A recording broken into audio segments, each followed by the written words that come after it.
Magandang araw po. Ang topic natin is how to compute concrete topping on top of metal deck. Pag nagko-compute tayo ng volume ng slab, ginagamit natin syempre yung area, floor area multiplied by thickness. Pero kung gagamitin natin soffit is metal deck, hindi yung regular or yung conventional concrete floor system na kagaya ng plywood. Merong corrugation ng metal deck. Meron nga dyan yung mas malalalim yung mga ribs. So, tinatawag natin mga flute. Pag gano'n ang ginamit natin, hindi natin pwede kuhanin yung overall thickness dahil may reduction because of those flutes. Ano po?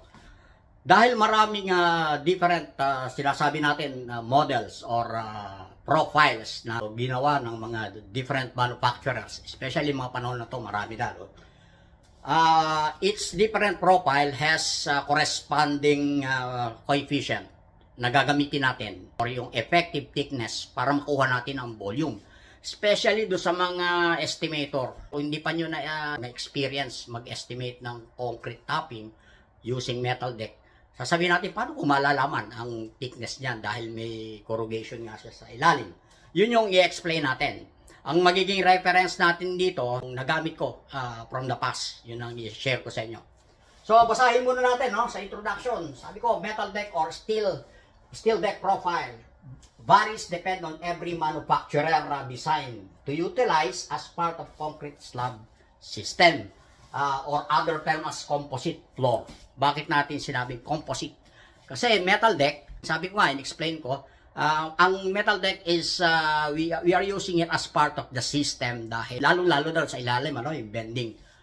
But in this video, estimate tayo kung gusto ninyong magkaroon ng idea paano yung sinasabi ko about designing ng metal deck. Meron akong dalawang video. Paki-browse na lang po yung channel natin. Ano po? Ito, sinabi ko nito, each design profile gives different engineering values. Ito yun. I-explain sa inyo sa dalawang video na yun. So, binanggit ko lang para kumpleto lang yung ating explanation. Although, ang sabi ko nga, ang topic natin is metal deck concrete topping. Number 2, ito ano, types. Meron tayong tatlong nilagay ko. Ito sa experience ko, yung mga nagamit ko na. Regular type. Explain natin mamaya, may mga drawing akong ginawa. 2.2 is rib type reversible. Itong reversible, explain natin. Maganda to, no? Interesting to. 2.3 is flat or composite. Papakita ko po sa inyo yung drawing. Mababasa nyo, no? Binanggit ko rito, various metal deck profiles with the corresponding coefficient factors. Hindi ko pa nailagay yung coefficient factors. Mamaya, pagkatapos itong page na to, ipakita natin sa inyo, magbibigay na rin ako ng example on how to use it or how to compute volume. So, yung binanggit ko kanina, meron tayong regular type, which is commonly commercially available. Yung ganitong profile, obserbahan po natin, ano, yung kulay red, cross-section ito. Makikita niyo normally ganyan ang mga available ano, sa market. Yung corrugation niya, equal yung interval. Yung isa, naka-recess. Yung susunod is nakababa, alternate siya. Makikita natin dito yung corrugation. Ito yung regular type na ginagamit natin. So, meron siyang sariling coefficient. Number 2, mamaya explain natin yan, ano, yung T1 at saka T0. 2.1, meron tayong dalawa. No? Kaya gumamit ako ng subscript na 0.1 at saka 0.2. 2.1 and 2.2 are the same type, rib type model. Ito yung sinasabi ko kanina na reversible. Reversible siya dahil dito sa 2.1, rib type or standard layout. Pagka sinabi natin yung standard layout, yung profile, ganito makikita natin. Yung rib, mas malalim siya compared sa kanina, yung sa regular. May corrugation siya, pero ito mas malalim yung float. So, ganun din, meron din siyang T1, yung topping, mula doon sa decking. Kukumpute natin yung overall thickness which is T0. So, nilagay ko na rin dito no, para makita ko natin, sabi ko, rib height RA. Yung rib height, yun yung lalim ng rib. Yung 2.2 rib type, the same model yung gagamitin natin. Pero ito yung sinasabi kong reversible kanina. Ano po na-obserbahan natin? Yung rib niya, binaligtad natin. Nilagay natin doon sa taas. Napunta siya doon sa taas. So, itong malapad, yung nandoon sa naka-recess doon sa regular type o sa standard layout, napunta sa ilalim. Kung nakikita po ninyo, no?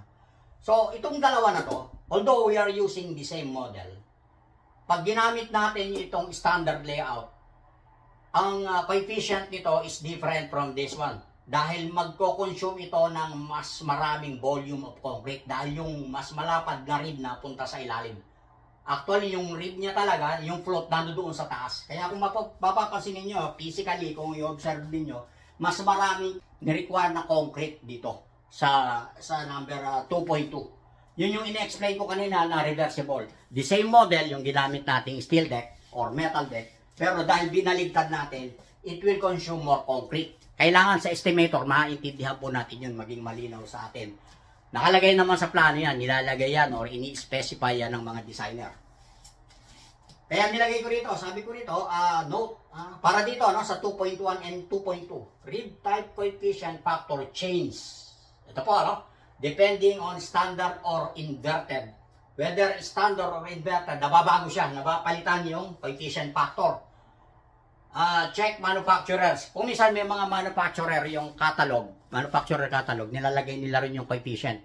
How many cubic meter per square meter if we are going to use this model. Kung reverse, ito naman ang gagamitin natin yung factor na to.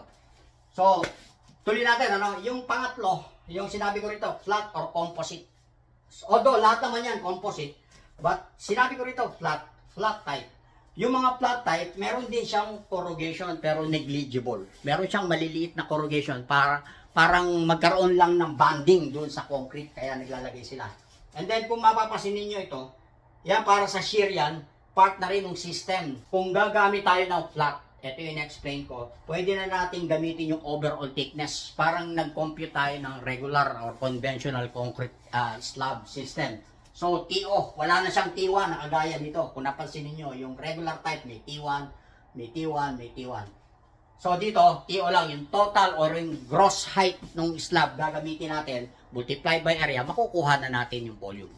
Magbibigay tayo na example. Kaya dito, balik ako, kaya sinabi ko dito, corrugation, depth, negligible, no coefficient required. Yun po.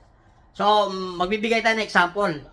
Magbibigay tayo ng size ng panel, and then gagamit tayo. Ang ibibigay ko example to dalawa. Yung rib type na reversible. Pag-compare natin yung volume, magiging epekto nito kung gagamitin natin yung rib type, tapos binaligtad natin.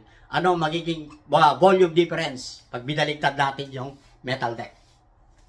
Makikita nyo rito, sabi ko, typical cross-section. Sabi ko nga, example natin, yung rib type. Kung sinun ko na konti yung drawing kanina, makikita natin dito, sabi ko, is top of concrete slab. Ito yon yung ibabaw. Yan yung finish ng structure after natin i-pour yung concrete. Yung red line, ito yung metal deck. Kaya sinabi natin dito, is metal deck soffit, yung ilalim. So, nilagay ko na rin dito, nilagyan natin ng designation, sabi ko, rib type height. Meron siyang rib type height. Ito yung binanggit ko kanina, depende sa design, sa profile. Yan, varies yan eh. Merong mga manufacturer, ginagawa nila 38mm, magkakaiba yan, meron ng 50, meron 75. Kung babasahin natin yun sa plano, maaaring in-specify nung designer kung anong type, gano'ng kalalim yung rib. Kasi each different profiles may corresponding concrete volume per square meters. Depende rin sa model. Dito sa right, makikita niyo meron akong nilagay, iba't ibang designation. T1, T0, at saka yung T2. Ang normal na makikita natin dito, itong T1. Kasi sa design, sa plano, makikita natin nakalagay. Thickness of topping is, let's say, sinabi ng designer, 90mm or 100mm. Pag sinabi niyang thickness of topping, ang gusto niyang sabihin mula dito sa top ng metal deck. Dahil may corrugation siya, ang kino-consider natin na topping is mula ro sa top, hindi yung ilalim. Mula rito hanggang doon sa ibabaw. Yun ang T1, yun ang topping na tinatawag natin. Huwag po tayo magkamali ron po. So yung T0, gusto natin malaman yung overall thickness. Mula ro sa top hanggang doon sa ilalim ng rib. Yun ang T0. Pero ano itong T2? Bakit ko ginawang pula? Kasi hindi naman yan ipapakita sa drawing. Depende yan sa inyo. Kung evaluate nyo, interpret ninyo yung drawing. Kung alam ninyo kung anong model, kung anong lalim ng rib, idagdag mo rito sa T1. Makikita natin yung lalim nito. At yun naman yung importanteng malaman ng mga estimator para magkaroon ka ng accurate volume calculation ng topping. Hindi natin pwedeng gamitin yung T0. Okay po? So magbibigay ako ng example. compute concrete volume to fill up metal deck floor system using rib type reversible option. Magbibigay tayo ng dalawang option para ma-compare ninyo. Bibigay ko size dito is 2 meters by 8 meters per panel. So, yung pag sinabi natin per panel, yun yung floor system, yung slab system surrounded by beams. Dito sa board, makikita niyo, no? Pinresent ko na yung dalawang board, yung sa left at yung sa right. Ito yung computation na gagawin natin. Pagko-compare natin yung option 1 and option 2. Parehong 38. Yung first one is standard, ano? Yung second is inverted. So, yung area, 2 by 8 meters, one-way slab. Normally, ito yung sinasabi ko. Pag metal deck, hindi tayo pwedeng gumamit ang metal deck kung 2-way slab. Dapat ang panel is one-way slab.